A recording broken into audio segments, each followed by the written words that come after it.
Vous écoutez IDFM, il est 20h.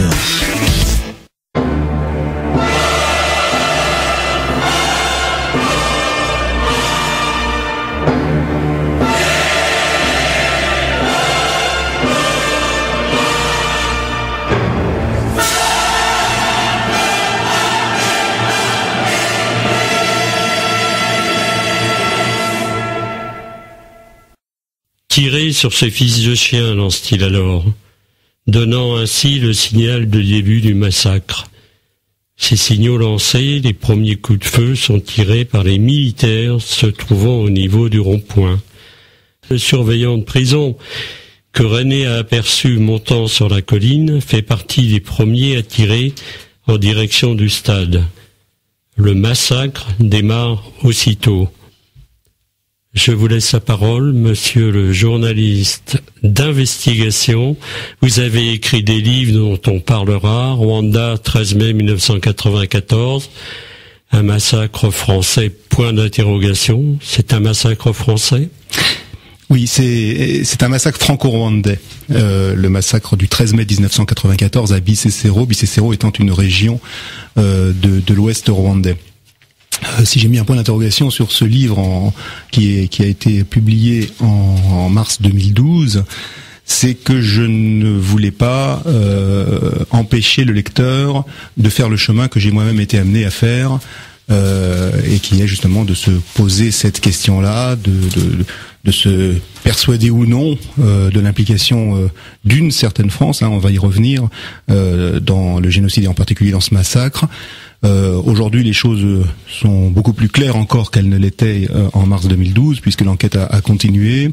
Elle s'est poursuivie particulièrement par un autre journaliste d'investigation qui s'appelle Bruno Boudiguet, qui est allé plusieurs fois au Rwanda, 3 fois, qui a fait une enquête absolument admirable, qui a non seulement confirmé les témoignages que j'ai recueillis, mais en plus a découvert des choses que je n'avais moi-même pas découvertes, et qui vont dans le sens justement de cette participation française à ce massacre. Vous êtes allé sur place ?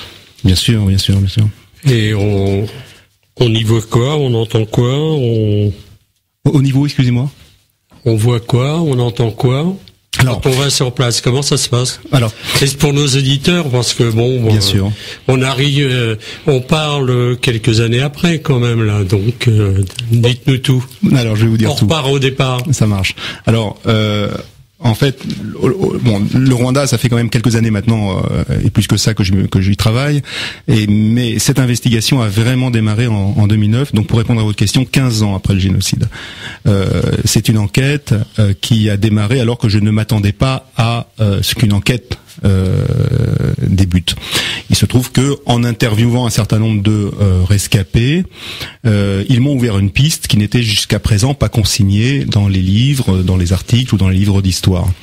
Donc, je me suis retrouvé face à ça et j'ai tiré le fil, en fait, de cette investigation, et j'en suis encore là 5 ans plus tard, mais avec de très très nombreux témoignages. Pour vous dire les choses, aujourd'hui, nous totalisons, Bruno et moi, sur la présence de soldats blancs français. Alors, blancs français, on va y revenir, parce que certains sont capables de dire qu'ils sont blancs seulement, d'autres sont capables de dire qu'ils sont français. Et ça, c'est selon la position qu'ils ont à ce moment-là.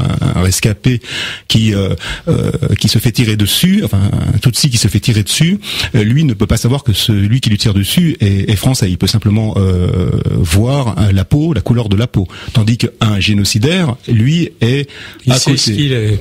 Il sait, même pas tous d'ailleurs, mais une grande partie le savent parce qu'ils leur ont notamment été présentés comme tels, et d'autres ont encore des informations plus poussées. Donc vous voyez, on tire ces informations-là en fonction justement de la qualité du témoin. Et maintenant, on reviendra, on a le temps de voir tout ça. Quand on a dit français, on n'a pas tout dit non plus. Ça veut dire qui sont ces Français, quels sont leurs liens avec l'armée, avec la France officielle. Là, il sera temps d'y revenir. Mais pour répondre à votre question du départ, comment ça se passe quand on est sur place? Eh bien, c'est simple, c'est très très simple. Le génocide n'a pas tué tous les Tutsis. Il reste des rescapés, il reste des survivants. Et ces survivants ont des choses à dire, des choses qu'ils ont déjà dites et des choses dont ils ne savent même pas eux-mêmes que nous ne les savons pas.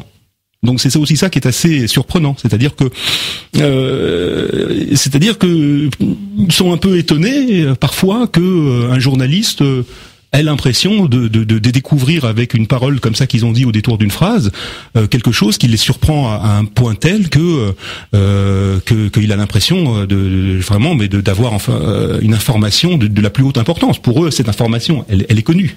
Vous voyez ce que je veux dire? Donc on est face à quelque chose d'assez simple, en définitive. Une investigation, c'est très simple. C'est discuter, prendre son temps de discuter avec des gens, avec un interprète, et d'écouter leurs récits patiemment, et petit à petit aussi, quand une piste vous est ouverte, et commencer à faire vraiment une enquête, ne pas non plus passer trop de temps à écouter toute leur histoire, parce que sinon, si vous récoltez 10 000 histoires, bon, c'est pas forcément le but. Le but, c'est mon but en tant que journaliste d'investigation, c'est de savoir ce qu'a fait mon pays là-bas. Et qu'a fait votre pays là-bas? Alors, l'enquête proprement dite. Alors l'enquête proprement dite, elle consigne les modalités de la participation de soldats.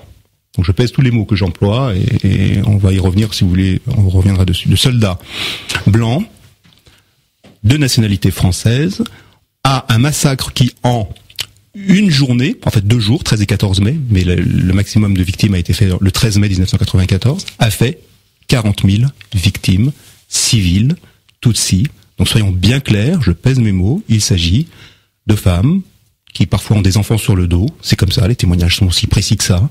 Ce sont des hommes, des enfants, des femmes, des vieillards qui n'ont pas d'uniforme, donc ce n'est pas un combat, qui n'ont pas d'uniforme, qui sont en haillons, en guenilles. Ça fait à ce moment-là 1 mois et demi qu'ils courent sur les collines de Bicécéro pour échapper à leurs tueurs, et ils résistent depuis d'ailleurs 1 mois et demi.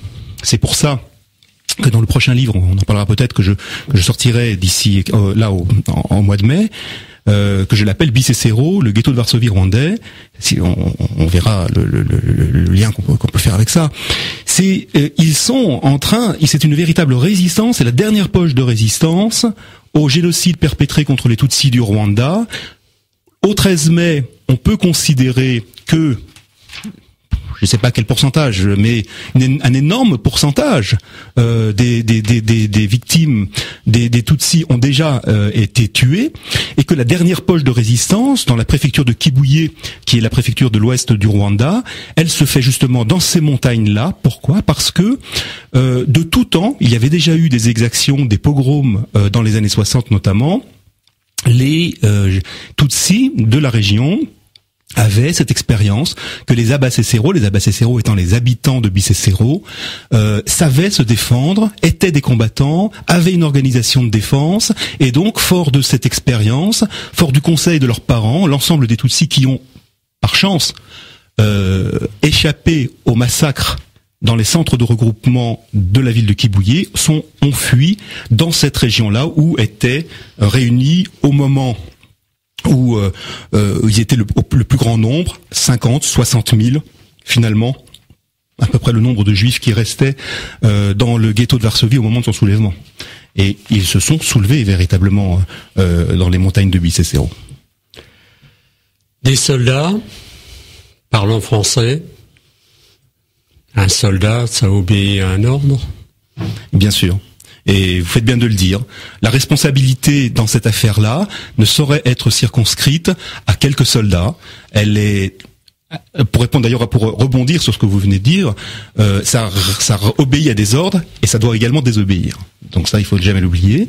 Mais à partir du moment où il y a une chaîne de décision, de commandement, il y a également une chaîne de commandement et une chaîne de décision politique. Et à partir de là, effectivement, les responsabilités, il faut aller les chercher partout, pas uniquement sur le terrain. Il faut aller les chercher à l'Élysée, parce que c'est de ça dont il s'agit. C'était l'époque de la cohabitation, mais on sait très bien que dans cette affaire franco-rwandaise, l'Élysée est totalement impliqué dans la collaboration, je dirais, franco-génocidaire, à la fois, c'est-à-dire l'Élysée, c'est François Mitterrand, avec son chef personnel d'état-major à l'époque, Christian Queneau.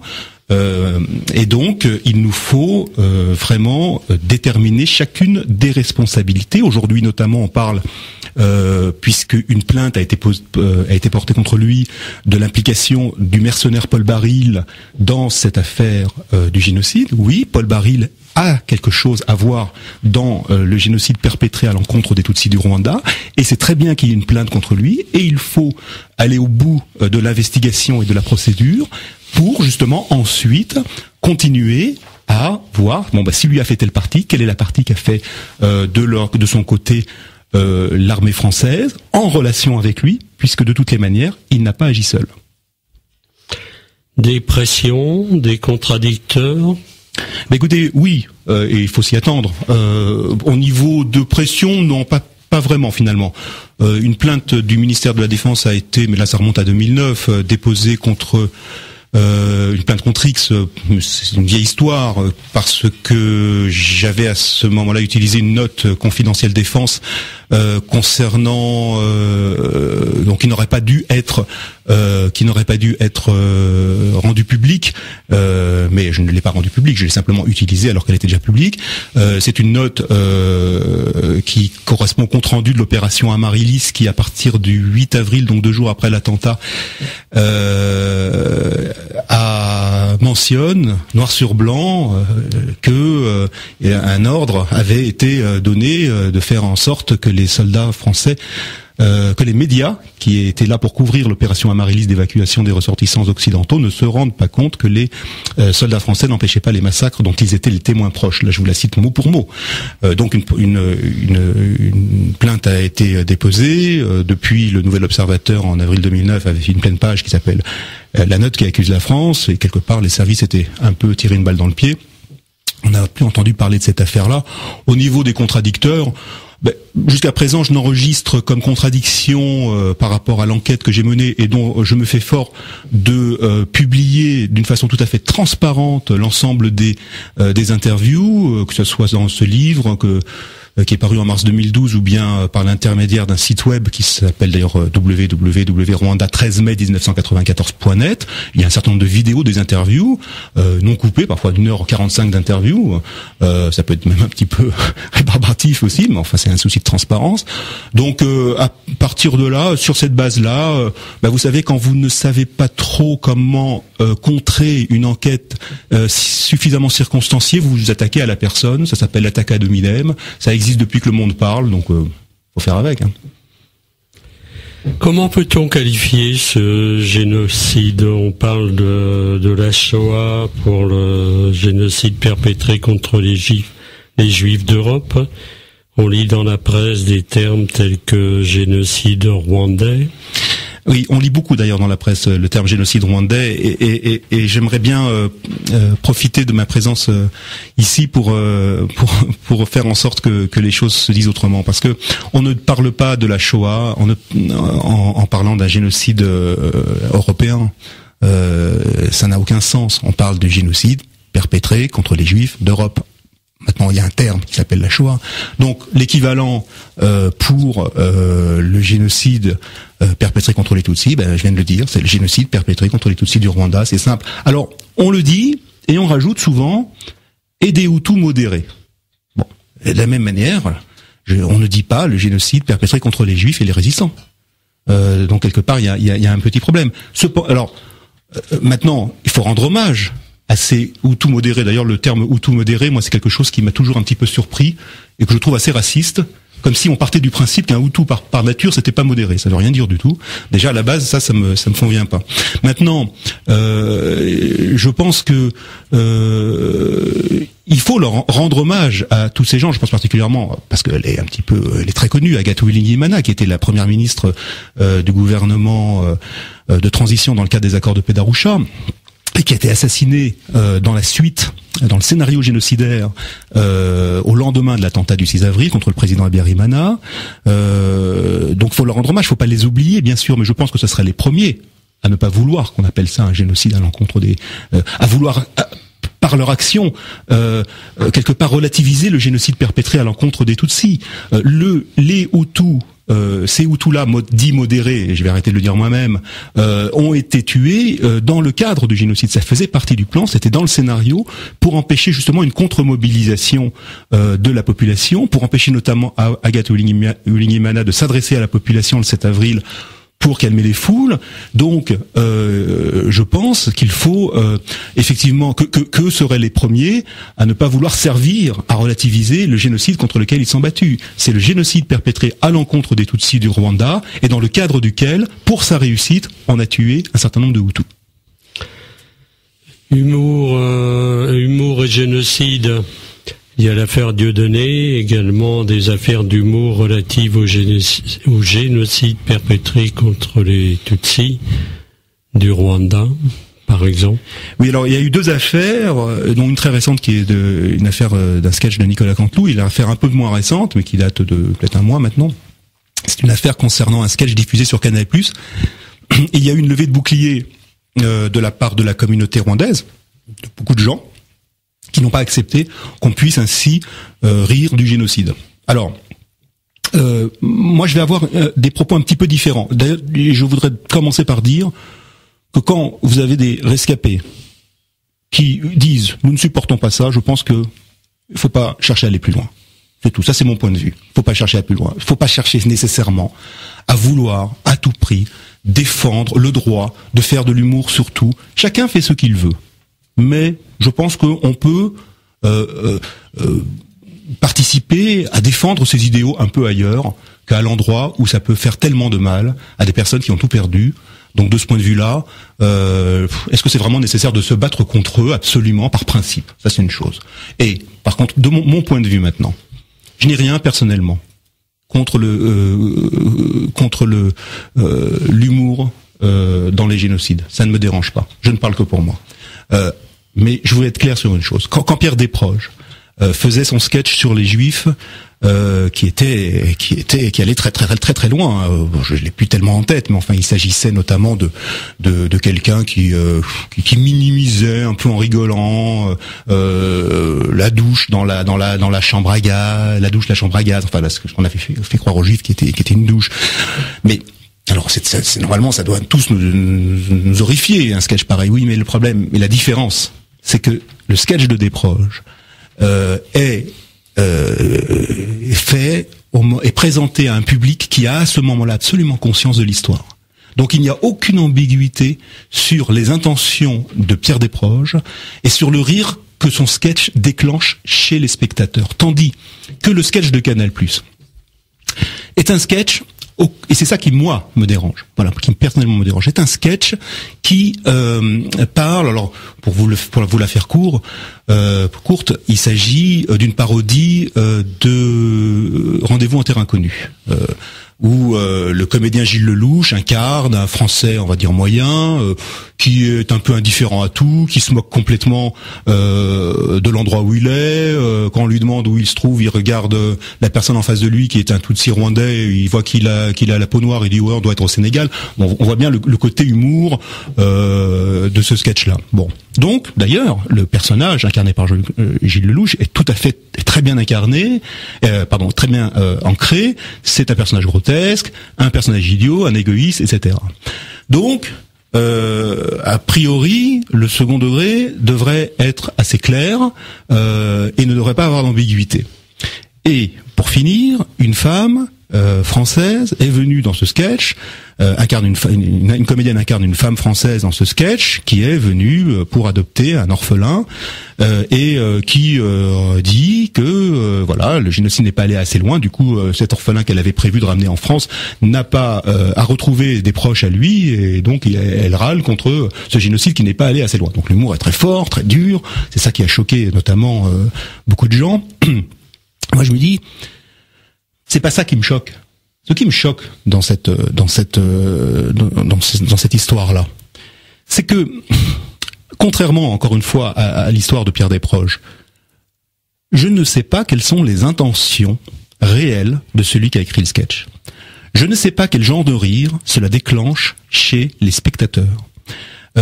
Pour une simple raison, c'est que je sais, par contre, c'est que l'histoire n'a pas encore été proprement dite, et que par conséquent, nous ne sommes pas dans la même situation que celle dans laquelle nous étions avec le sketch des proches. Et je vais me faire provocateur.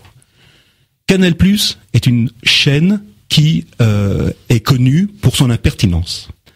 Aujourd'hui, dans ce cadre-là, il aurait fallu, moi je le dis, si Canal+ avait vraiment voulu être la chaîne impertinente qu'elle se targue d'être, dire voilà, en se plaçant à la place de la femme qui a voulu adopter un orphelin, les soldats français ne sont pas allés assez loin dans l'entraînement des milices génocidaires parce que du coup ils ne sont pas arrivés à tuer suffisamment de monde. Si j'avais voulu faire de l'impertinence en étant Canal+, il fallait oser aller jusque-là. Sinon, c'est ce que j'appelle de la fausse impertinence. En Ile-de-France, Écoutez IDFM sur 98 FM. IDFM, toujours plus proche de vous. Jean-Pierre Dachieux, pendant la pause, vous avez posé 2-3 questions fort intéressantes. Pouvez-vous nous le répéter? Ces questions s'adressaient à Serge. Bien sûr. La première de mes questions était, puisque l'Élysée semble impliqué, quel était, en cette période de cohabitation, le ministre des Armées? Était-il informé et y avait-il un accord politique entre les deux composantes du pouvoir, celle qui était à l'Élysée et celle qui était au sein du gouvernement Balladur? La deuxième question que je voulais poser, c'était les soldats, disiez-vous tout à l'heure, n'ont pas empêché les massacres au cours de l'opération Amaryllis. Les soldats ont-ils aussi tué? Où et quand? Et enfin, dernière question, quel peut être pour la France l'objectif politique masqué qui se trouve derrière cette acceptation ou cette organisation du massacre général? Alors la première question, c'était l'implication, le niveau de connaissance de François Léotard, puisqu'il s'agit de François Léotard, qui était le ministre de la Défense au sein du gouvernement Balladur, le gouvernement de cohabitation. Écoutez, je vais prendre un exemple très très très clair. À Bicécéro, puisque nous parlons de Bicécéro, nous en avons parlé au 13 mai 1994, et moi je vais vous en parler le 29 juin 1994. Le 29 juin 1994, François Léotard rend visite aux troupes du capitaine de frégate Marin Gillier dans une localité rwandaise qui s'appelle Gishita. Et ces soldats français sont cette fois-ci officiellement au Rwanda dans le cadre de l'opération officiellement présentée comme humanitaire et mandatée par les Nations Unies, l'opération turquoise. François Léotard donc rend visite aux troupes déployées à Gishita. Gishita, c'est en contrebas de Bicécéro, c'est à 1 heure à pied de Bicécéro et disons à 10 minutes en voiture. Le 27 juin 1994, un convoi de militaires français avec 3 journalistes français ont rencontré des Tutsis à Bicécéro, qui sont les survivants du massacre du 13 mai 1994, et qui se sont adressés à eux, qui se sont découverts, pensant que les soldats français allaient maintenant, puisqu'ils l'avaient entendu à la radio, ils avaient une petite radio, les secourir finalement dans le cadre de l'opération turquoise. Or, pendant les 3 jours qui vont suivre cette date du 27 juin, et après que Jean-Rémy Duval, puisque c'est le nom du lieutenant-colonel qui était à la tête du convoi, les eut abandonnés à leur sort, le massacre va continuer avec un appel massif de miliciens de différentes régions du Rwanda pour en finir des Tutsis de Bicécéro qui n'avaient pas été complètement exterminés le 13 mai. Alors pourquoi je parle de tout ça alors que nous parlions de François Léotard? Nous y venons. Le 29 juin 1994, comme je vous l'ai dit, François Léotard est à Gishita. Et à Gishita, alors que un journaliste qui s'appelle Raymond Bonheur du New York Times lui dit clairement que les Tutsis sont en train de se faire massacrer à Bicécéro, alors que Gillier, Marin Gillier lui-même, c'est-à-dire le capitaine de frégate dont les troupes sont déployées à Gishita, en a eu l'information de la part de 3 journalistes le 26 juin, les journalistes Sam Kiley, Vincent Hugeux et Patterson, du Times de Londres, de l'Express et de Associated Press. Autrement dit, alors que tout le staff de Turquoise est informé, que le ministre de la Défense est informé de ce qui est en train de se passer en ce moment à 10 minutes de voiture de Guichita, François Léotard donne pour ordre à Marin-Gillier, le lendemain, d'aller sauver un prêtre français qui se trouve à Guissouvou, un prêtre français dont on ne sait même pas à cet instant si il a besoin d'aide, et d'ailleurs il déclinera l'aide. Et pour cela, les troupes de Marin-Gillier vont traverser à toute allure la région de Bicécéro, soi-disant, c'est la version officielle, pour ne pas être interceptés par les troupes rebelles du Front patriotique rwandais parce qu'ils sont dans une position officielle de neutralité, en fait, tout simplement pour éviter d'être confrontés à des Tutsis qui vont leur demander de les sauver. Donc voilà, c'est un petit peu, pour répondre à votre question, je suis pas dans les secrets des dieux non plus, vous savez, hein, il y a des choses bien secrètes, mais il y a des indices probants qui montrent qu'il fait partie de la manœuvre. Ça c'est la première question. La deuxième question, si vous pouvez me la rappeler. Oui, est-ce que les soldats français non seulement n'ont pas empêché les massacres, mais y ont participé? Oui, alors, pour ce qui concerne l'opération du 13 mai 1994 à Bicécéro, oui, ils y ont participé. Et encore une fois, quand on dit soldats français, ce sont des soldats, ça c'est clair, ce sont des soldats. Ils utilisent des canons 105, ils ont des armes lourdes, ils ont des uniformes, ils sont de nationalité française, c'est clair, on les reconnaît, ils sont présentés comme français aux génocidaires, justement pour leur donner du courage, parce que ces génocidaires veulent bien massacrer des Tutsis sans défense, mais quand ces Tutsis commencent à leur opposer de la résistance et à en tuer certains, ils sont pas aussi courageux que ça, donc ils font appel à d'autres services, et donc voilà pour ces soldats français, blancs, français, du 13 mai 1994. Ensuite, encore une fois, je fais une parenthèse et je vais la fermer tout de suite, que ce soit Baril qui ait utilisé les services de quelques soldats de l'armée, pour que les factures soient en son nom, de location d'un avion, de tout ça, c'est un peu un grand classique, j'ai envie de dire, dans le cadre des interconnexions entre le mercenariat et un État. La question, il faut pas tomber dans le piège de ces fausses questions. S'il est sur place, s'il a des armes, il ne peut rien faire. Si jamais c'était lui, il ne peut absolument rien faire sans l'aval de la France, et il le dit lui-même d'ailleurs. Alors ça c'est une chose, ça c'est le 13 mai 1994. Pour répondre à votre question, pendant l'opération d'évacuation des ressortissants occidentaux qui s'est déroulée du 8 avril au 14 avril 1994, comme je vous l'ai dit, le compte-rendu d'opération Amaryllis, qui date du 27 avril et qui était signé par le colonel Poncet, fait état donc de ce que les soldats, fait état en creux en fait, que les soldats, mais les mots sont ceux-là, avaient reçu pour directive de faire en sorte que les médias ne se rendent pas compte qu'ils n'empêchaient pas les massacres dont ils étaient les témoins proches. Eux n'ont clairement pas participé à tuer. Ils ont eu pour ordre, de laisser faire. Et d'ailleurs, je crois qu'il y a eu une émission télé, un reportage dessus. On a assisté à des soldats d'Amaryllis qui sont revenus et qui sont revenus complètement traumatisés parce ils avaient justement eu pour ordre ils voyaient des massacres devant eux, ils avaient une arme et ils devaient rien faire. Et je pense qu'il y en a qui ont mal fini de ce point de vue. Donc d'ailleurs, c'est l'occasion de dire que quand on parle de soldats français, il est hors de question, et je suis le premier à le dire, de tous les inclure. Je pense que d'une certaine manière, et là je vais pas non plus envie de choquer des personnes qui ont tellement souffert dans cette histoire-là, mais d'une certaine manière, une des victimes de ce génocide, ce sont aussi les soldats français. Un certain nombre de soldats français qui, eux, et je n'en doute pas, se sont engagés dans cette carrière fort des idéaux qu'ils ont sincèrement. Alors ensuite, quelle est la proportion, qui a fait quoi, etc. Ça, il faut le déterminer. Tout n'est pas aussi simple. Je vous aviez posé une autre question. Quels sont les soldats français qui ont commis des exactions et où et quand? Et alors, je pourrais vous citer d'autres choses. Je vais vous donner des exemples. Pendant Turquoise, des soldats français, d'hélicoptères français, larguaient des civils Tutsis dans la forêt d'hélicoptères, soit pour les tuer, soit pour leur faire très mal, et plus que ça. Alors dans le cadre de la lutte contre la rébellion. Ça, c'est une chose. Des exemples, on peut en donner à foison. On a parlé tout à l'heure de la formation des milices génocidaires avant le génocide.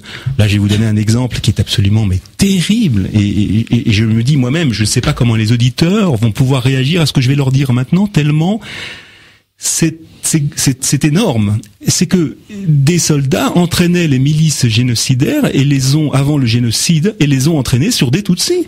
Il y a eu des mises en pratique des études théoriques et d'entraînement qu'ils faisaient dans le camp de Bigogwe en l'occurrence, qui ont été faits sur une communauté qui s'appelle les Bagogwe en 1992, où ils sont rendus chez les habitants par groupe.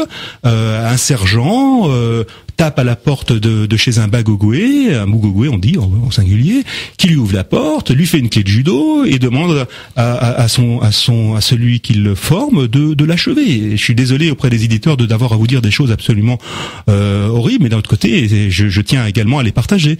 Voilà, donc où on en est de cette folie.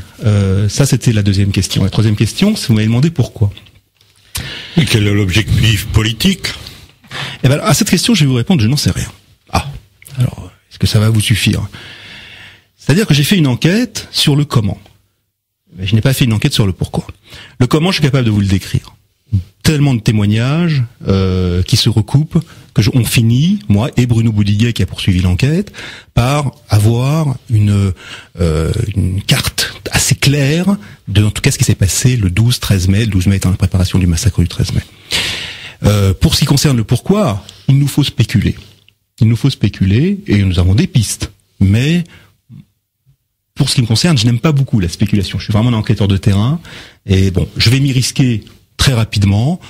Je pense qu'il y a dans la stratégie du jusqu'au boutisme génocidaire quelque chose il y a une certaine forme de logique dans cette atrocité-là. Par exemple, si vous commencez des massacres, parce que faut pas oublier que ce génocide se fait en même temps qu'a lieu une guerre.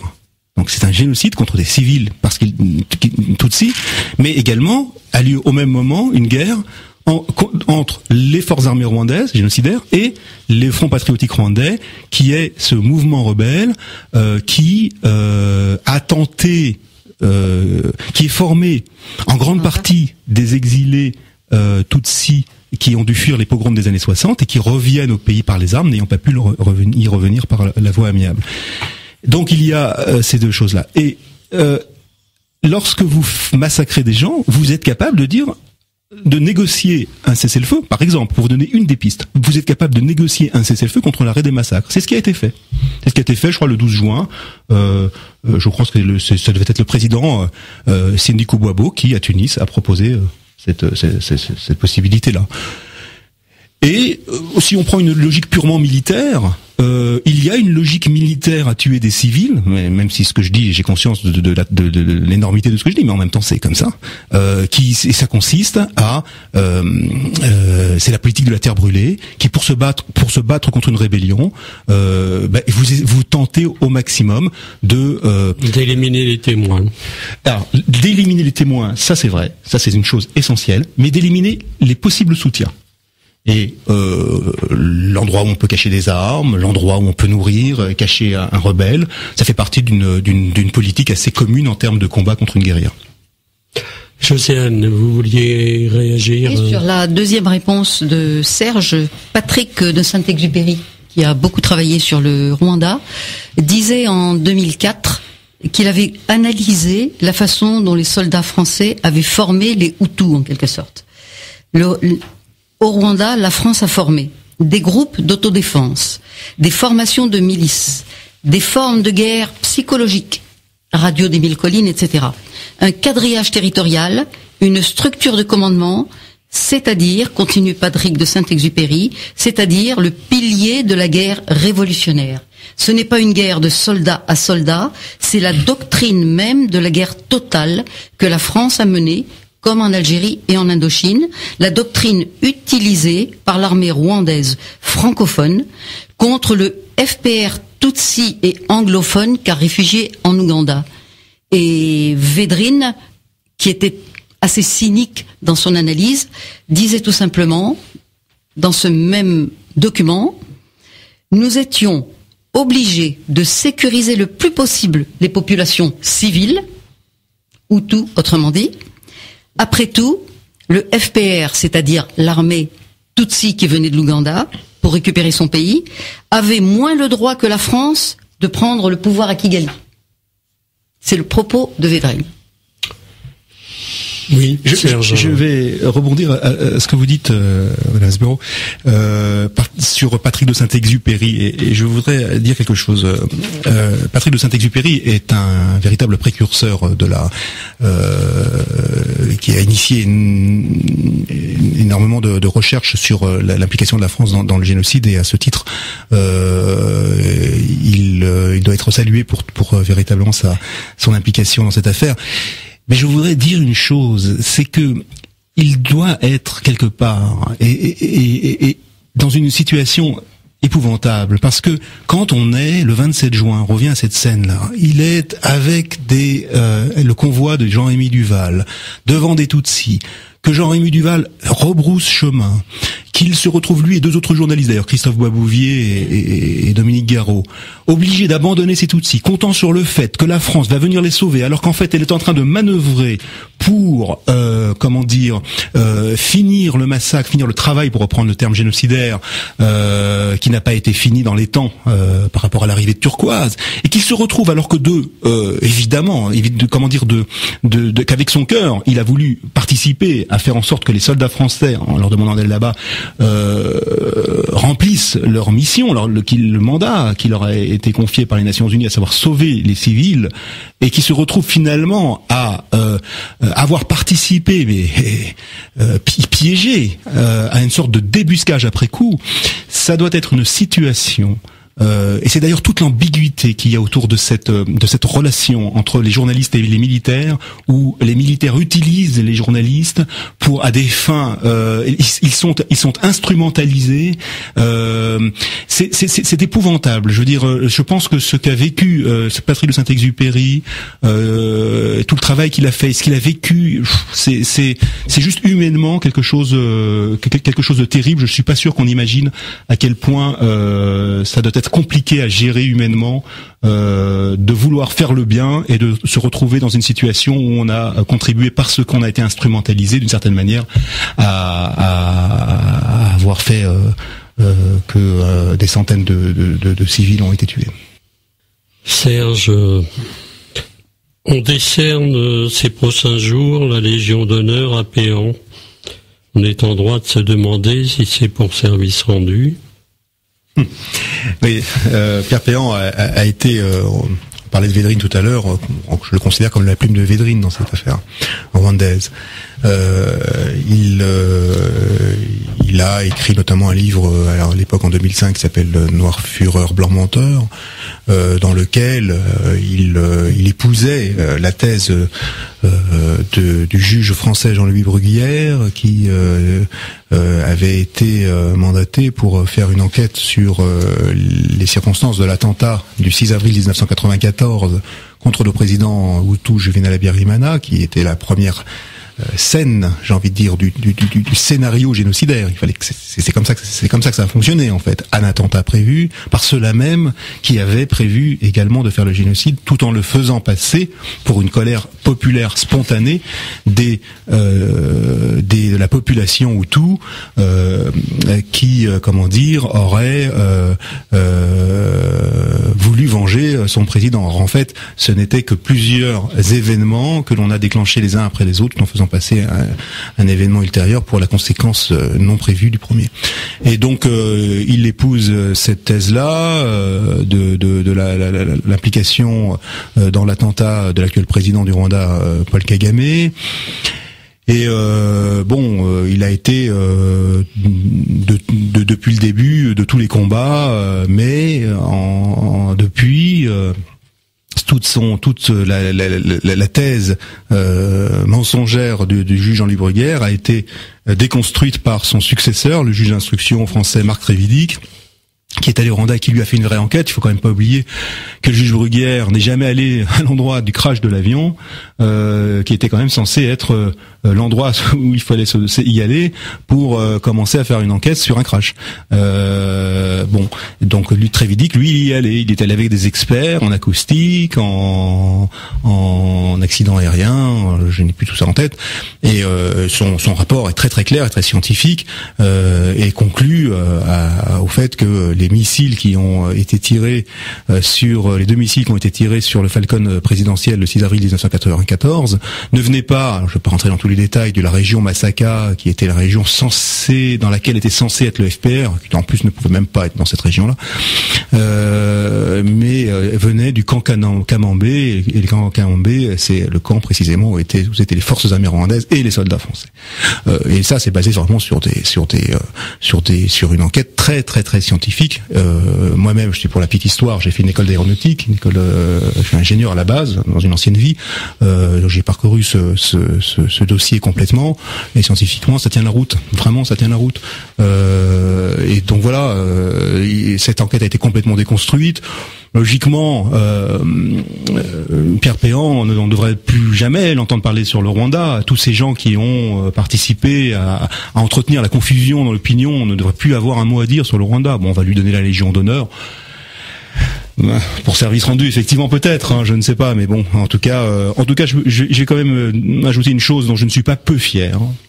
C'est que dans son livre Carnage, il m'a cité en disant que j'étais celui qui avait écrit les articles les plus violents à son endroit. Et ben ça, c'est ma Légion d'honneur. Jocelyne Véraud, on va conclure cette partie Rwanda.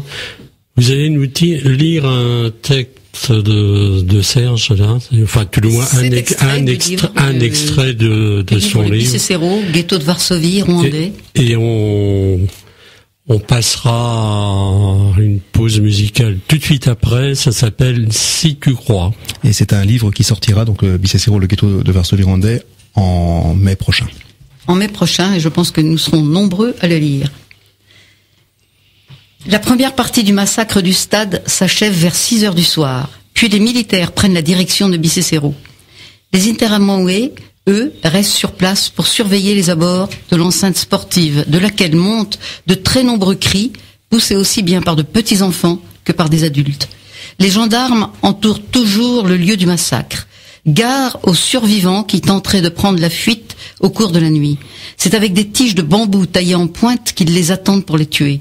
Une fois que les tirs ont cessé, les Interahamwe, qui entendent bien finir le travail le jour même, cherchent à entrer dans le stade afin d'achever les survivants à l'aide de leurs machettes. Les Tutsis se mettent alors à leur jeter des cailloux. La nuit tombe. Aussi bien les militaires que les miliciens craignent d'entrer dans le stade, d'autant qu'il est maintenant difficile de distinguer les Tutsis de ceux qui doivent les tuer.